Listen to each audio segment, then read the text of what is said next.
So once I learned that I could bring everything together with business, investing, and negotiation, it was hard to say what I really did. Like for a long time, I was saying we was a corporate consulting firm, but it was vague, so it allowed me to say we did a lot of stuff, but there was no real description for corporate consulting. So I would have to like essentially carve out a niche and a name for it. So I knew I had to switch it up. So I just ended up looking up more different types of consulting, and one day it just made me think, type in logistics consulting. And when I looked up the description for it, it was exactly what we did, where we find, we go through supply chain models and daily operations to avoid, future flaws in the business and find current flaws. Because it's like, not only was I helping them accomplish a goal that they was looking for, but I was looking for existing flaws to make sure that they didn't, those didn't burn them later on as well. So once I saw that was a thing, I'm just like, oh yeah, you're a logistics consultant. Looked up all the other ones in the Bronx. I'm like, they only talk about trucking. So if you're in any other industry, they can't help you. But I can. So at that point, I was able to market to so many different places and do a lot of things because I got the background of so many industries and the network from the book. Because, not only do I have all those businesses, but I can reach out to those businesses to see if they have other people in their network. My wife is able to do the same. So like one of her editors helps her find a transcriber who helps her find the proofreader and all that other stuff. So it's just a perfect storm again to come together. But logistics is just the most accurate title for what I do. So it just so happened I found the description and made sure I changed everything to say that. And once I did that, more businesses were able to understand what we did. Trevor, bro, just now, man, you just gave us so much free game, man. And leverage, that was like the perfect word, because I was going to ask you about leverage and you said it. Hearing that story, right, about somebody that's learning and you apply that knowledge, can you speak on the importance of us learning more, experiencing more, and then we can leverage those experiences in that knowledge for more pay in return? Right. So,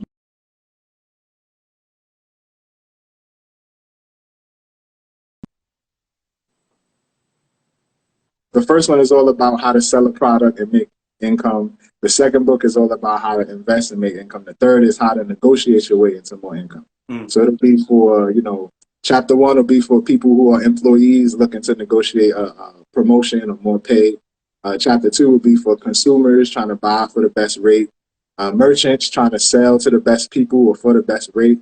And then lastly, depending on your industry, you'll call them a closer or an agent or a negotiation consultant, but it'll pretty much be teaching how to find a business that needs a product or service, a freelancer or another business that provides it, and then essentially having your own product that you can put into that offer that allows you to get paid in perpetuity. So it's like, imagine, you had this podcast, you needed an editor for the footage and all of that stuff.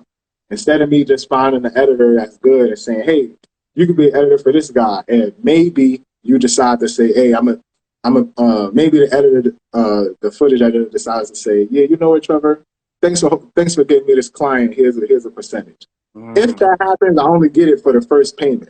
But if I decide to say, here's a video editor, but every time you edit with them, you get a logistics consultation with me to make sure that you're utilizing the footage in the most efficient way. Now I'm able to monetize every sale that this person creates. And then if it works good with that business, I can find other businesses to offer the same thing. So again, it comes back to somebody else selling the product.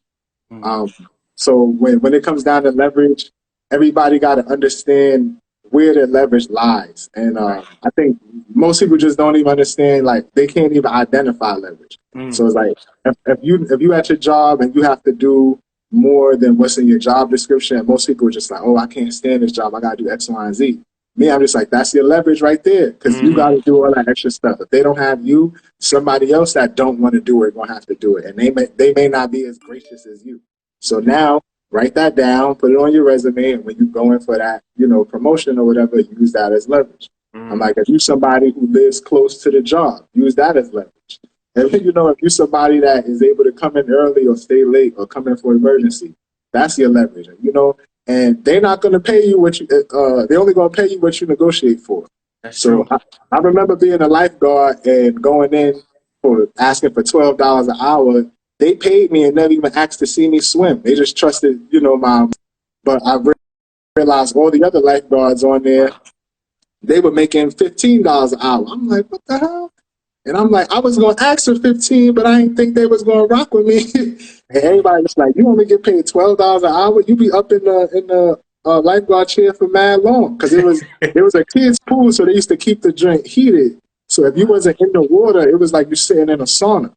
And I used to just sit in the chair because I didn't like sitting on the side next to everybody and, the body heat. So I would just stay up there for, we had to be up there for 45-minute rounds. I'll be up there for like an hour and a half just because. So, once I realized that, I'm like, damn, I should have negotiated for more. But it's like, I don't really got no leverage to ask for more pay because everybody else already make more than me. So, like, they're not going to get rid of the guy who makes the $12 an hour. If I was the guy who was making the $20 an hour, I would have the leverage because it's like, that means they paying me for that much work. So I was easily replaceable.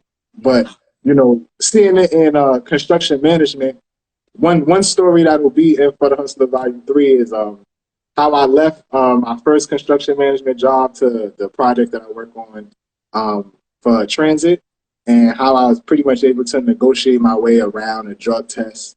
How I was able to that's huge, man. Negotiate my way into a 25% pay increase, and negotiated my way basically like at the end. Usually, if you want all of that stuff, you already know you have to leave. Because it just so happened that company was only trying to offer me an extra $2 an hour or something like that.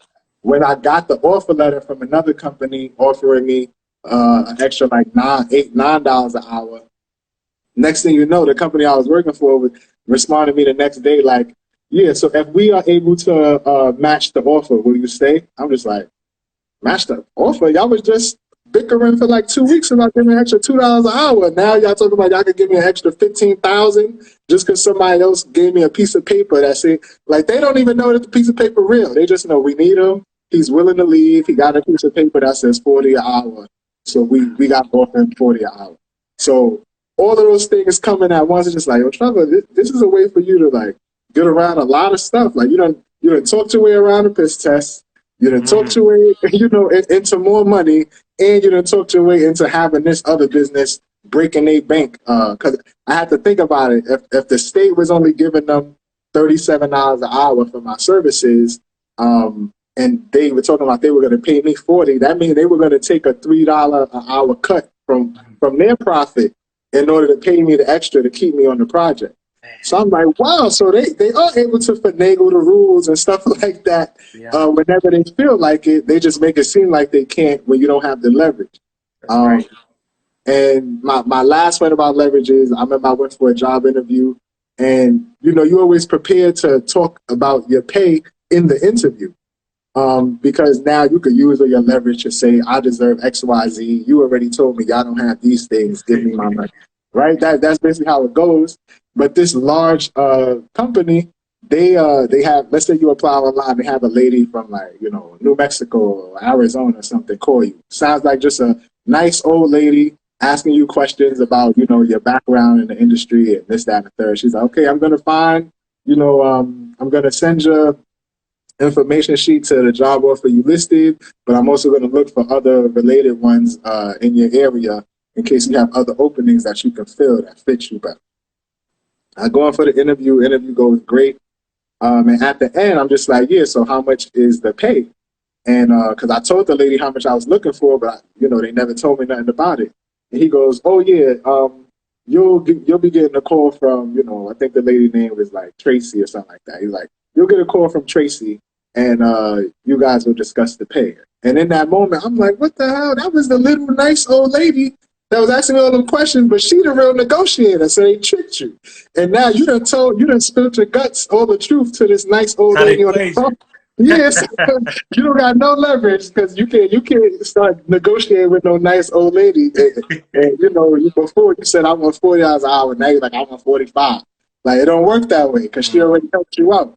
So that was when I realized that okay, sales protocol and systems and daily operations, you could use that to counteract, leverage and stuff like that. So it's like, if I put you in a position where you don't even get to negotiate pay with me before we have the interview, I don't even have to worry about your leverage. I get to choose how valuable you are based off the interview. So those different experiences made me realize, okay, Trevor, you have to see your leverage and document your leverage as often as possible. But again, you also got to be able to communicate your leverage, because you may have leverage, you may know it, but you can't explain to the other person so they can see it. So they're just like, I don't get why we should offer you more. Yeah, you're saying you can do this task, but you're not explaining why nobody else can do it. And you can't just be like, I'm the only one that does it. You gotta explain why you're the only one that can do it, and how they're gonna have to hire a new person if you are not the one doing it. Wow. So you can't put that story together and present it to them in a way that's believable and understandable. The leverage doesn't even work in your favor. So you need the leverage, but again, the communication skills to present it. Hey, that's A1 advice right there, man. Connie Taylor, she has two great questions. Question number one, was being intentional in your own business a segue to helping others? So helping other people really came again from the whole basketball league concept. So, I realized I wasn't going to be able to do none of because at the time my goal was that pro league. Yeah. So I knew I wasn't going to get that pro league going if I didn't have the other people that own those businesses. Because even looking up the other sports leagues, all the team owners own the businesses or they own a business that negotiates with all their vendors. So it's like, Jerry Jones from the Cowboys, he's the one who negotiated one of the first TV deals. Yeah. And that's how the NFL started booming. And his way of doing that was he negotiated on the back end with the NFL. So the Cowboys, he the only owner that get all his jersey sale money. There you go. Right? So, and he was able to negotiate, I want to leave this conference and play in the East Coast Conference with all the big city teams so we could get more TV, more national TV games and bigger audience games and stuff. So it's like, when I read all those other things, it's just like, no, I can help myself, but I need a whole team around me. And because I don't have that team already, doesn't mean I got to go find them. I could just help those people, get put in that position. Very similar to like what LeBron did with his friends. I went to University of Akron, so LeBron is like, so LeBron is like the king out there. Like just as much as people love Jordans, they love LeBrons out there in Akron. I love it. So hearing his story and reading about him and his friends and all that stuff, it's just like, okay, this the perfect storm. You use your resources to put other people in position. They accumulate resources to put you in a new position, and y'all just keep working back and forth. Hey, man, good game, bro. And, staying on that same point, right, about empowering your circle, the people around you. Earlier, and, man, throughout this whole talk, you're somebody who thinks independence, and you use everything around you. So when it comes to entrepreneurship and people who are young creatives, what's the importance of us not worrying about somebody putting us on, but instead looking at who's around us and then using those people as well? Right. You just got to understand everybody around you got a skill set. If you think they don't have a skill set, then you just don't know them well enough to know what it is. Everybody got something. Whether they could speak well, whether they got real good vision and could smell things well, whatever it is, there's something that they can do. They could be funny. Maybe they run fast. There's something that they do better than the average person or better than you that y'all can monetize and use. But it's just a matter of identifying that and choosing, you're going to monetize it.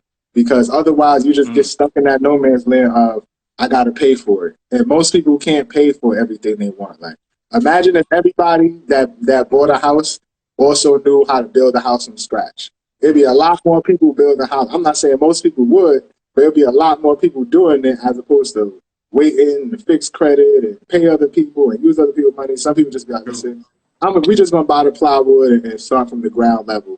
And we'll just live in this one piece and then expand and add on a new bedroom. So, I thought the same way with my business, because it's like, no matter, what you have, you could break it down to a starting point. And as long as you can identify that starting point and how to get the point to, you could keep growing from there. That's right, man. Connie Taylor asked another good question. Did you have to, at some point, consult yourself? So that's hard to do. I'm not gonna lie. So if everybody that meets with me in a consultation, they usually like leave feeling fulfilled, like they know more. You know, I answered all their questions and everything. All the same issues y'all have with y'all business, I have in my own business.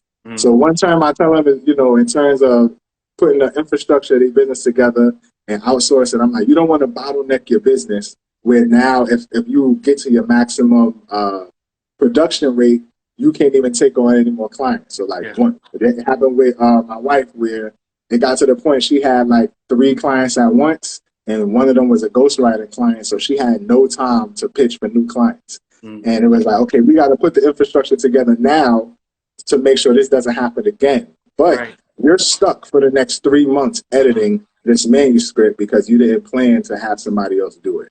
You know, so it all came together now. So she has that whole infrastructure together, but we had to go through that whole bottleneck experience. I'm technically going through it now because I don't have a replacement for myself. You know, I don't have somebody else that can do that initial logistics assessment to sit there for 2 hours and run through everything I run through. I would really have to train somebody to do that because I'm really using my own, you know, my personal logic to get that done. So I really, in the beginning, I had to hire a consultant. You know, it wasn't a logistics consultant, but it was a business consultant. I hired Ryan McCreary, who him and Andre Hatchett, I call them my 2 business OGs. But I had to hire him, and he's the one who taught me about how to create a funnel. Like I saw a video of his, created a funnel, it sucked. I showed it to this one of my frat brothers. I was like, "Hey, what you think about this?" Because I saw he was like the only other person, the only friend I had in the ClickFunnels group on Facebook. It was just Ron McCrary and my dude Patrick. I hit up Patrick. I'm like, "Yo, what you think of this funnel?" He's like, "I mean, it's not very good looking." And like that was the best, the most positive comment he could give me. So he's like, "Yeah, look at mine. Do this, do that." So I got rid of ClickFunnels, created a new account like a month later, and then just paid Ryan McCrary to look through it. And, you know, he was able to hear my business and what I was doing, reassure me, like, what you're doing is dope, it's needed, and people will book your services. All right, now we move on to the funnel. He's like, all right, you need your base joint, but you need your upsell, and, you know, they got to correlate. And he's like, the background for it, make it all white. Like, you don't have to use your company colors. Just make it all white because that looks the most professional. He's like, it's not like you sell, you know, I don't know. It's not like you sell T-shirts or something like that where you want a different color in the back. You sell a professional service, so you want your drink to look as clean as possible. And these are all like little things I never would have thought of if I didn't hire him. Fortunately, I hired him years ago, so he didn't cost nothing close to what he costs now. So, but you know, it gets to the point. You gotta, if you're a consultant, you gotta hire a consultant. Like, how can you sit here and tell somebody else they should hire you as a consultant if you don't hire a consultant or yourself? Man. At the very least, you should be working with one. I tell people you should be meeting with a logistics consultant or some sort of consultant at least every quarter to make sure that you're actually progressing. But if you have a project that you're actually working on at the time, you need more. Like, you need to be meeting with them at, you know, twice a month or something like that, just to make sure every week you're doing something to go forward. So, you know, I had to do the same thing. Was I happy about it originally? No. But then once he was actually able to help me, I'm like, man, I should have been did this. I should have did this from the jump. I could have saved me a bunch of money that I blew on other stuff.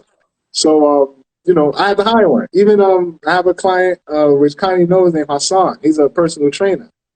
He wrote a book that my wife helped him publish called "Why Everyone Needs a Personal Trainer."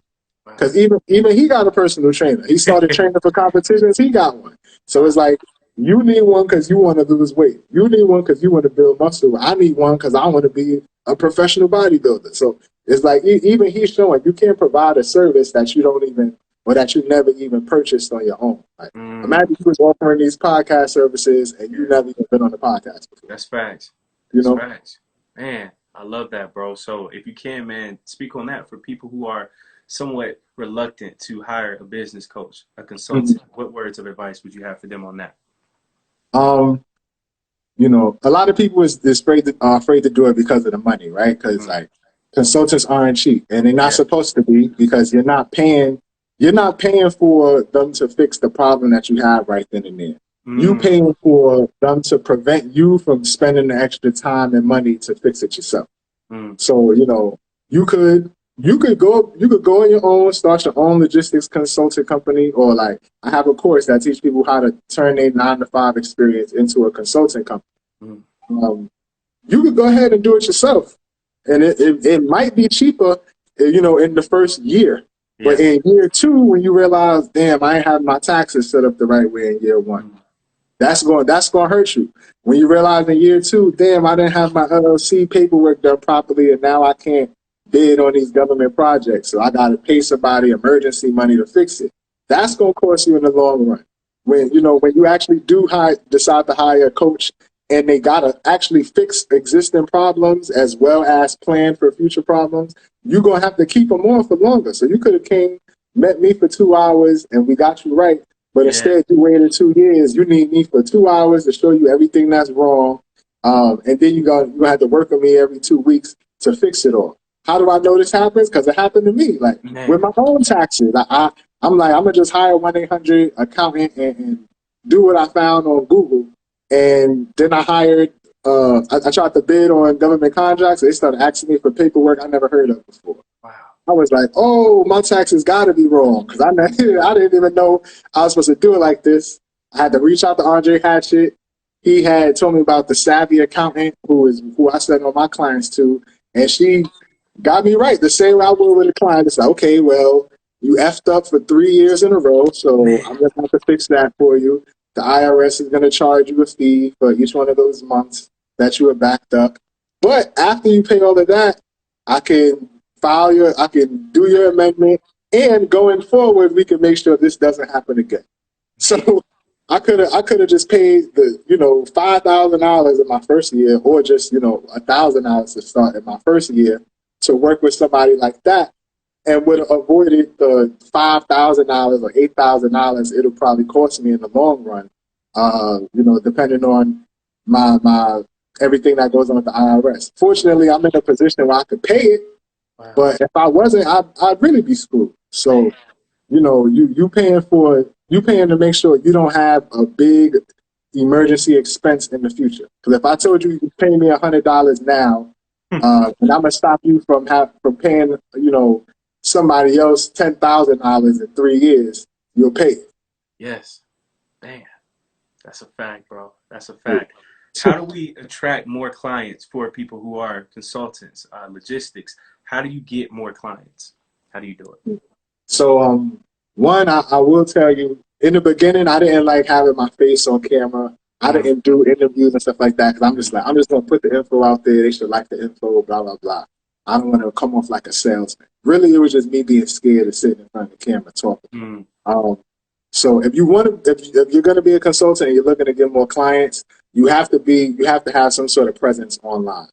Otherwise, you gotta find like a 9-to-5 job somewhere. So it's like, think about it. If you're a virtual assistant, you could either work for another company that has the clients already, or you got to go find clients. Going to find clients is a job in itself. They got a whole department to do that. So if you're not willing to do it yourself, you got to go get a 9-to-5. If you're going to do it yourself, you got to be dedicated. So one, you're going to be posting on social media. 2, you're going to be giving out information face to face. You may even be meeting with clients for free, just for them to book a consultation on the back end that'll keep them coming. Especially if it's a client that you reach out to. So imagine, I was able to reach out to ESPN for them to be my client. That first meeting, they're not paying me for it. I got to prove my worth. If it's somebody that comes to me, now they'll pay me originally. So, again, it's going to come down to you going out and finding clients, whether it's you posting on social media, but again, that's limited to only people that follow you. Yeah, so to actually get your info out to other people, you're going to have to, 1 or 2 things, but eventually both, either run ads online, which most people suck at. So, you're going to have to hire a coach to do it for you or teach you how to do it. Or you're going to have to get your butt in front of the camera, not just record your own videos, but go on other people's platforms and promote yourself and talk about it and kind of prove your worth, you know? Because if you realize 1,000 people watched your last interview and you ain't make a sale, you ain't saying nothing that was that valuable in that interview.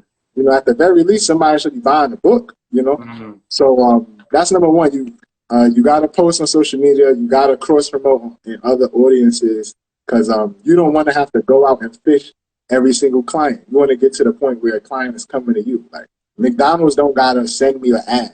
I could most people going to search for McDonald's before McDonald's go searching for them. Yeah. So you want to get to that position because you can't rely on referrals because it's just not enough referrals to feed you for life. That's right. You know, it may work this year, it may have worked last year, but in 10 years, is referrals going to work? Likely not. So that's one. Eventually, again, you're going to have to run some sort of ads just to get to people at a faster rate because you could do as many interviews as you want, but you still might be talking to a few thousand people at a time. As opposed to an ad, you can make sure that ad get in front of 2 million people. You know, as long as you pay what it costs to get the ad in front of 2 million people. And then lastly, you have to, you got to go after clients in different areas. So, I didn't just go after clients that needed me for business. Eventually, I went after clients for investments. Eventually, the same business clients I had, I doubled back to get them as investing clients.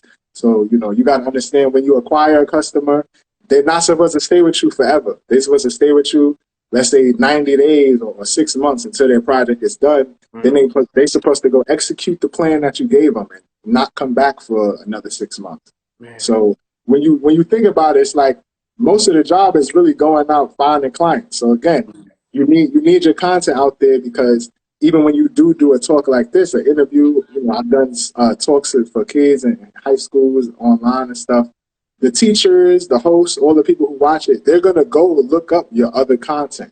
If you have nothing else out there, you can't really attract the client. So you need the existing content there just so when the people come to you, they see it.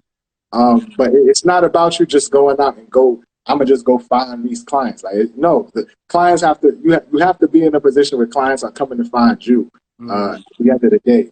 But until you have that, you need to be fishing for clients in a bunch of different ways, which are ads, going directly into people's DMs, getting references from old clients, and cross-promoting on other platforms. Because, somebody may already follow me that follows you, but now they see me on your platform. They're like, okay, he's the real deal. Because 3 Milli Podcasts, I have on there, and they got real people on their podcast. They don't have no scammers. You know what I mean? Yeah. Or somebody may follow you, and they just like, yeah, that's a good podcast, but I don't know none of the people on there. Then they see me, and they're like, oh, yeah, Trevor on there? Yeah. Now I'm following him, and when it's time for me to promote my stuff, I'm going on there because I want Trevor followers, and I want this person followers. So, everybody gonna have their own lane. One thing I did used to do when I first started doing the interviews, all the people that I followed that had like brands and stuff like that, if they was on an interview,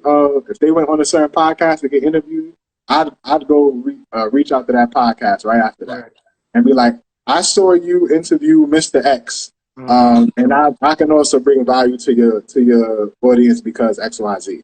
And it's just like, oh shit, you would think you come across like a follower or something like that, like, oh, you just trying to back on him. But the person who podcasted is, they just like, thank you for watching, right? Thank you for reaching out and showing appreciation that you actually looked at my stuff and not just here because I got followers or because I had some guy on here, and yes, I'll have you on. So, you got to be intentional about having your content there for the people that come to you, but also how you're going to go out and get in front of new clients because you can't DM enough people. You can't get on enough podcasts, so you're still going to need the ads, but you got to know what's working for you. If you don't got the budget for ads, then you got to do more collaborating and all of that stuff. If you don't got the network to collaborate, then you're going to have to be the one creating a bunch of content for your own page. And once all three of those come together, you can depend on either you finding the client, somebody referring one, or one of them just finding you out of nowhere. Man, that's good, bro. Earlier, Trevor, man, you said something that was very, very important about each time that you'll send out a book, you're also sending out an ebook, Right. showing the customer love. Can you speak on that, man? Like the whole importance behind good customer service, because I think that that's very important. Yeah. So oddly enough, when you buy my book bundle on hustlerbooks.com, it comes with an album called Customer Service 2 that my dude Crazy. Bobby Stone made, right? Because he's a serial entrepreneur, but his album that comes with it is called Customer Service 2. I love And, it. yes, you need good customer service, but good customer service is not just being polite in an email, it's being convenient. You know what I mean? So one thing is like if you and somebody DM trying to pitch them to book a consultation with you or set up a sales call and they say, yes, I am available Wednesday at 6. Don't send them the link after that and be like, okay, cool, go to this website and schedule your job. You do it for them. You got in their DM, wasted their time, got them to tell you their information of when they free and all of that stuff. They don't know you. The least you could do is be the one to go in, create the Zoom link, and then send it directly to them instead of them having to go to your site and do it themselves. Wow. Plus you're going to do it faster than they do it. So, that's one thing. Another thing is, making sure that you're giving them more value. So, as an independent author or indie author, I got to make sure my book is profitable, right? I'm not just getting paid, because somebody else is selling 1 million copies of my book. So I got to make sure the price is high enough where I can make my money. A lot of people don't want to buy $20 and $25 and $30 books. But, when I add in the ebook, now it's like, okay, he's not one of those guys that's going to make me buy the book. Then if I want to read it on Kindle, I got to separately buy it on Kindle. I get it all at once, right? Or it's not like, if I don't got a Kindle, he's going to force me to go buy a Kindle just so I can buy the book on Amazon. He just give me the file right then and there. Another thing I do, I just give them the link straight to the Dropbox. So in all reality, if you bought the book, you can share the ebook with everybody on your email list. It don't really matter to me because I'm not losing money. The worst case scenario, those people will now come to me for a consultation or follow me online or something like that. So, it's free value for both of us. Because, if you're sharing it, I can't look at the negatives and people sharing my content for free. Right. I just got to make sure it's valuable content so it's worth the share. And then lastly, with customer service, obviously, you want to make sure you're being nice to your customers and stuff. But more than being nice, you want to show them appreciation. So if you start a email newsletter, don't have it go for 4 days and then drop off. Because you had some clients who probably wanted to be, they was looking for that next offer in that email newsletter, and you ain't send it in 3 weeks, right? At the very least, have the whole month go, and then you can take a month off and then bring it back. But you need some sort of consistency. Like customers hate inconsistency. Yep. There's always the joke about going to the Jamaican restaurant and they don't got the food that you're looking for. And you know what I mean? Like, I know most people want the food that they're looking for more than they want the lady to say hello and have a good day before they leave. That's facts. So, be convenient and be consistent, and, make sure you're just giving them more value than they typically going to get elsewhere. Okay. And that's the real basis of customer service. It's not just being fake nice. Because people just know what being fake nice is. You saying hi, sweetie, in an email don't really make me feel much better if the product not coming here on time. So. Hey, that's real, man. Trevor, on your page, I love seeing on all the quotes. You got Mansa Musa in the left-hand corner. I was like, hey, that's deep. I love that, man. What inspired that whole thought process? I think that's like a very subtle gem. A black man talking about business, then you got the richest man, not the richest black man, richest man who ever lived, right there on the page too. So what inspired that? So my senior year, I started doing a lot of Black history research to the point I literally was like on Google trying to answer the question, where do Black people come from? Because it's just like, I'm hearing too many things, you got the conspiracy stuff online, too many groups saying, Black people from everywhere. Then you got somebody saying Black people from Africa. Then you got, they're only from Africa and America, but not the other places. I'm like, if they from everywhere else, don't tell me they can't be from Asia too, and India too. So it's like, what's the real stuff? And basically in doing that, I ended up just, I was doing that same research my senior year at the same time I was doing all that business research.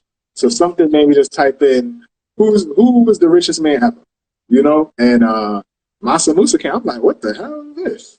And I look up the story. I'm like, king.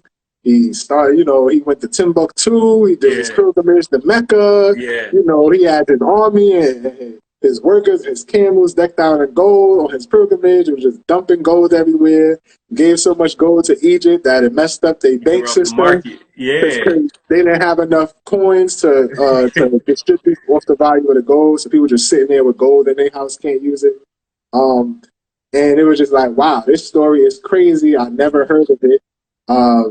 And the only thing that they really got of a real, you know, artifact other than like Timbuktu and the stories in there is that European map that, you know, Europeans are essentially using to navigate the trades amongst North Africa. Yeah. And it's just like, in this map, all you see is a bunch of, you know, lines and Arabic letters and stuff like that. So it lets you know the people there are speaking Arabic. But then you also see like a white dude coming in, almost like, you know, asking for blessing. And then a king sitting on the throne with a crown, holding a staff, holding a gold nugget while he's talking to the guy. And it's just like, are you talking about Italian people in the 1500 BC? We had this on their map of North Africa. Like, so, you know, it let me realize like what a lasting image you could have on people when you make a good impression. Because we obviously know Europe did have, you know, a good thought process on Africa back then, but they had a good thought process on Mansa Musa. You know what I mean?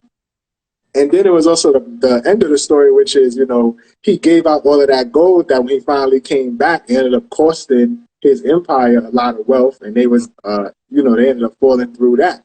Because that Mali empire was, it stretched over from where modern day Ghana is all the way to modern day Mali. Yeah, and so I'm like, what? That's like 3 African countries. Them things is huge. Yeah. And he had that as just one empire. So, you know, it was wild. But in hearing that last piece of the story, it just reminded me, or it always reminds me, like, no matter, you could get all the education, all the money, all the security, all of that stuff, for all the obstacles you see. It's like, while you're doing that, you don't even realize you could subconsciously, like, be setting a trap for yourself. Man. And the only people that's going to be there to really put you in check is a team that you have in place. But because he was, you know, the emperor and nobody could tell him nothing because he's the monster, you know, he don't have that team. Everybody was just going to be like, yes, you know, you the king. Even looking back on it, I remember one time I read something where it was, they were saying some people from Mali, you know, take pride in the story because they get to say that, you know, they had the richest person ever in their lineage. But a lot of people hate the story because it's also like the destruction of what that could have been in present day. Yeah. So, you know, just keeping all that, it's like, it makes me say, I'm going to keep striving for all of this.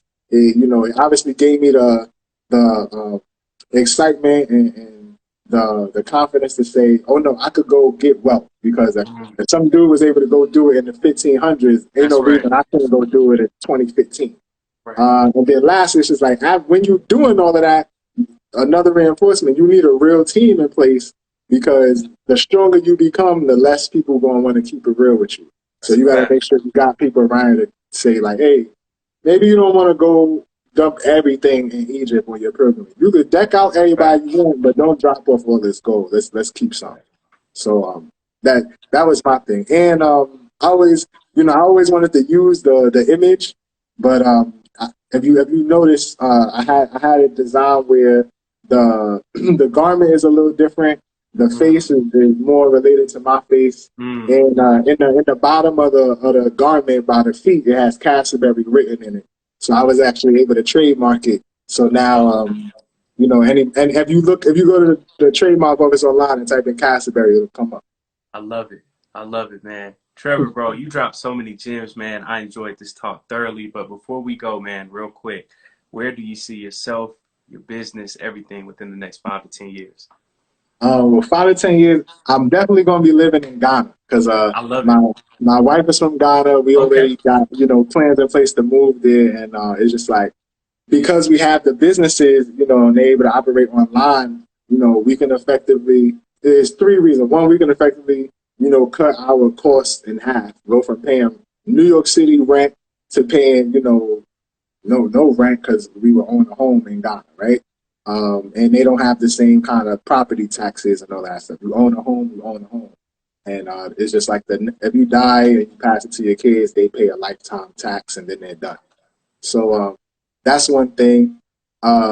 Two, in order to actually expand our businesses, we don't want to just have our market in New York or just in New York area.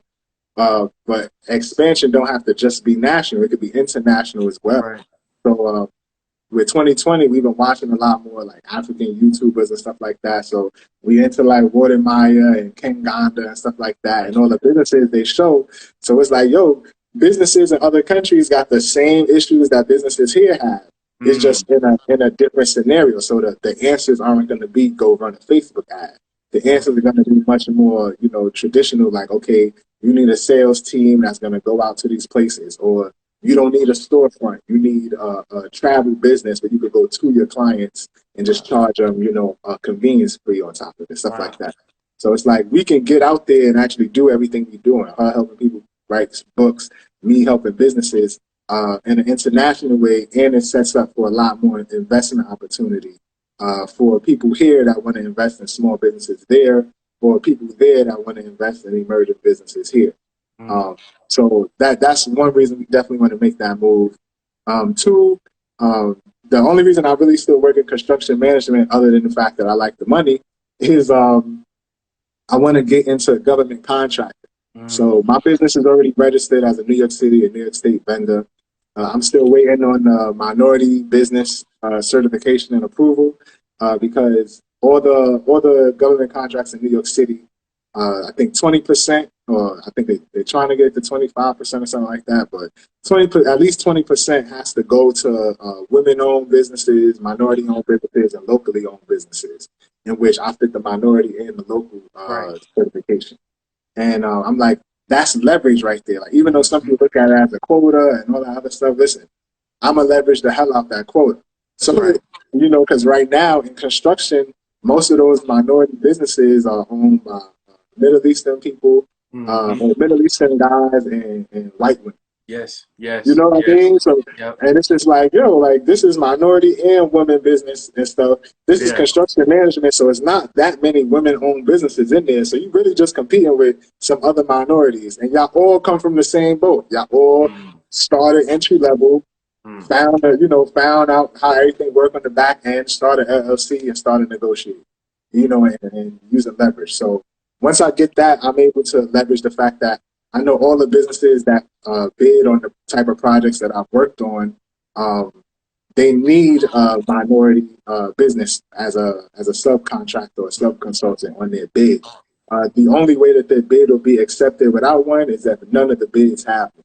Wow. So now it's just like, now y'all need me, because I already heard the stories of how hard it is to find minority businesses to fill certain voids, to the point that some main contractors will have to overpay smaller minority businesses just so that the minority business could go hire people that's adequate for the job, just because they didn't have someone staff.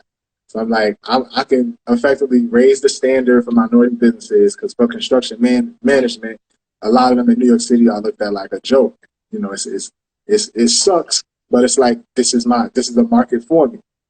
Two, this is a way for me to get $1 million contract or a 6-figure contract in one signature. You know what I mean? And I don't even got to be out here in people's DMs. I'm doing that for now because I got the time. Yeah. But once I have the construction management stuff in place, it'll be more so, I manage all these different projects until I have somebody else that can do it.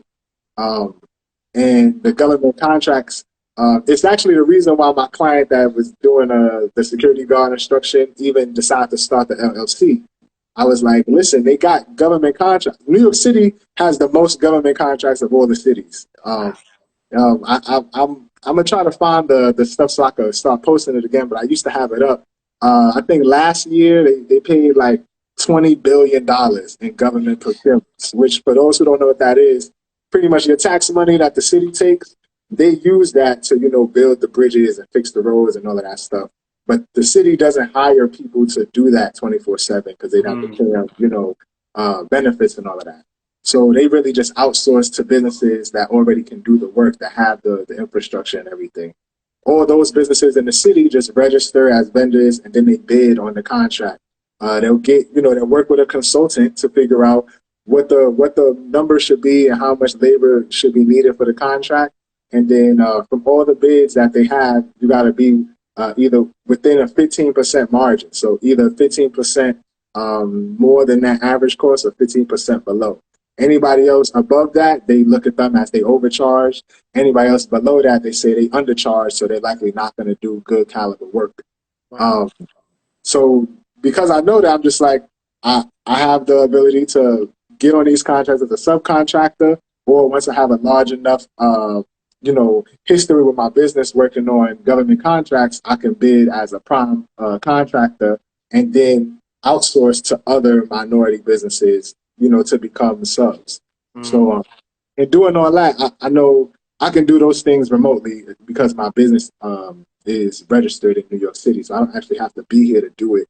And I know a bunch of other, people that have done it. So right now, I'm, working my magic and rubbing elbows to make sure once I get that minority business certification, like literally the next day, boom, I can just register as a sub consultant with all the shortlist businesses that I've either worked for or worked with. Because you realize a lot of the businesses that win these contracts, it's about 20 of them. And you got to think 20 businesses in New York City, that's not a lot.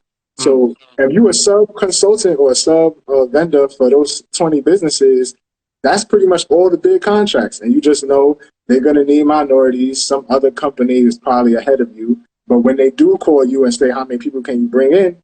You say how many people you need. And all you do, you just call all the people you used to work with. Hey, you got a job? Where you working at? How much you making? I got a new contract. I could pay you $5 more an hour. You want to work it? Cool. And those people are always able to get up and go to a new job because everybody works as a consultant. So people don't have the benefits packages or the incentive. The companies don't have the leverage to keep them there. There's no non-competes or anything like that. So it's all just networking. You know a bunch of people that can do the job. You register as a subcontractor for the larger companies that win the contracts, and you just become the middleman in between and eat off the back. And like the goal to it is just the more people you hire, the more money you make. So I could hire one person that make 100,000, but maybe I'm only making 20,000 on the back of them or 30,000. But if I hire 10 people that make 60,000, I'm able to make a lot more money on the back of them. If one of them don't show up to work that day, another 5 of them is technically making the hours for me. So that's my ultimate goal. And in that course that I have on at Cassaberry.com, you can find the link in my bio too. It's called Big City Consultant. I pretty much teach how to use your 9-to-5 experience, turn it into what I was calling a corporate consulting company, but essentially all that corporate experience, there's jobs and contracts available for it in the city. So, security guards, there's $1 million contracts for that, 8-figure contracts for that. People who answer phones, the people that answer phones for the Department of Transportation, that's a government contract. None of those people actually work for, or only like half of those people actually work for the city. The inspectors on these construction management jobs, they have it for marketing. The people who do the marketing for like New York City Department of Education and Health and Medicine and stuff. All of that is bids that go out. But most people not in position to even bid. And then if they were in position to bid, they still got to have the confidence and the infrastructure and the network to make it happen. So in that course, I teach how to start a similar business to what I do using your corporate experience or selling your corporate experience, how to write a book or a course to sell to individuals to teach them how to also monetize their skill set, how to sell your service to other businesses. So let's say you do marketing, how to find other businesses that will buy your services in these large cities. And then lastly, how to register as a government vendor or government contractor in your city so you can bid on government contracts. And the whole purpose of it is this is the best route scenario if you're in one of the major markets. So I pretty much say any city that has like 500,000 people or more, because those are the cities that tend to have the most government contracts. So even when I run my ads and stuff like that, they're only in like New York City, Chicago, LA, Houston, and what's the fifth city? It might be like Miami or Baltimore or something like that. But like, I only run them in those cities because those are the largest cities. These are the people that can actually utilize the stuff that I'm selling. It's Dallas. The fifth city is Dallas. Dallas, Houston, LA, Chicago, and New York. It's just like people who live in or near those cities or even in that state, you can start a business, register it at an address in that city, and utilize everything I'm talking about. Now, you're a woman or a minority in that city, you got leverage to get 10 to 20 to 30% of a major contract. And all you got to do is know somebody else who can do the job. You know, you win an education contract, you just got to hire a consultant who can help build lesson plans for math teachers. You outsource that. You know, you don't even have to be a teacher. I remember when I started the business and I was talking about contract, I asked the dude on my job, and here's another thing, people on your job will hate on you. So I asked the dude on my job, you know, about it. I was talking to two of them, the office engineer and another inspector. And I was like, yeah, I'm thinking, you know, I'm like, how much are these contractors or these consultants charging for us? Because like, how are they getting paid? And they're like, you never seen the numbers? Like, you making $60 an hour. I mean, you making $60,000, but they charging like $110,000 for your services. So I'm like, what the hell? Like, so I work for $110K. And I'm like, so basically we could start an LLC now and bid on the contract we working on and or keep that extra money that the company we working under has. And one dude was like, yeah, I don't think you could do that. You need like a PE, which is a professional engineer's license. And I'm just like, that don't make sense. Because it reminded me of when I was in college doing the business. I'm like, you telling me if I got $1 million, I can't start a consulting company because I don't got a PE? Absolutely not. Like somebody with a PE don't even make $1 million. So, you know, doing that research and everything is just like, no, you can do all of this government contracting stuff, you know, without actually being, you know, the head of that department. So if I did it for marketing, I wouldn't put that I'm the lead marketing person. I just hire one I work with. If I said, you know, it's for education, I'm not the lead education person. I hire one that I work with. But the leverage really come from the fact that you're needed on these government contracts, and the government has to, you know, somebody has to win the contract. It's not like the lottery where, you know, it could go on and nobody wins. Somebody has to win. So you got a chance to spend $60 to bid on the contract to win $1 million contract versus, you know, spending your $5 on the lottery. So that's how I look at it. And then lastly, I definitely want to, you know, get into more investing personally. So with me being in Ghana and me having my business established online, me and my wife will be in a position to either work with other investors to invest in more smaller businesses, or again, just create a platform or a channel where more investing can be done back and forth. Because anybody who's doing like a lot of international business, there's a lot of traffic going on in Africa right now. Even some of the people I follow online, they'll take pictures before they leave the plane, and it's like 90% of the flight is Asians. And they go in there setting up businesses on the low and nobody knows about it. And it's like, yo, you could go there and at the very least build a house and rent it out. Like, you know what I mean? You're not going to make the same money you're making here, but it don't cost the same money that it costs here. So you could build a house out there for $80,000 and it'd be a luxury home and you rent it out to somebody. There's Airbnb out there, you know what I mean? So as long as you got different ways to monetize whatever you're doing, you can really do it anywhere in the world, especially if it's a e-commerce or online service. Man, Trevor, bro, again, bro, you dropped so many gems. You gave us so much knowledge, man, for free. I'm thankful for it, man. I enjoyed this whole conversation. And lastly, where can everybody follow you as well and keep up with all your work? Yeah, so obviously you can follow me on Instagram at Don_Travolta. You can follow me, my business on Instagram at Cassaberry Consulting. And you can follow my book series on Instagram at FOR, The Hustler. On Facebook, you can follow me, Trevor Cassaberry, the business, Cassaberry Consulting, and the book for the Hustler. And on LinkedIn, you can follow me, Trevor Cassaberry, and my business page, Cassaberry Consulting.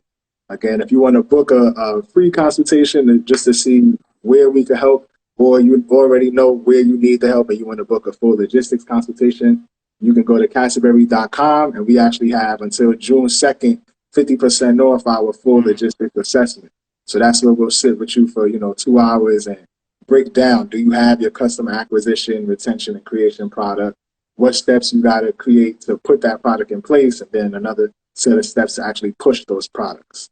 And then from there, once you have those in place, we go, we can meet more often with go over your target profit goals, your sales protocol, and everything else.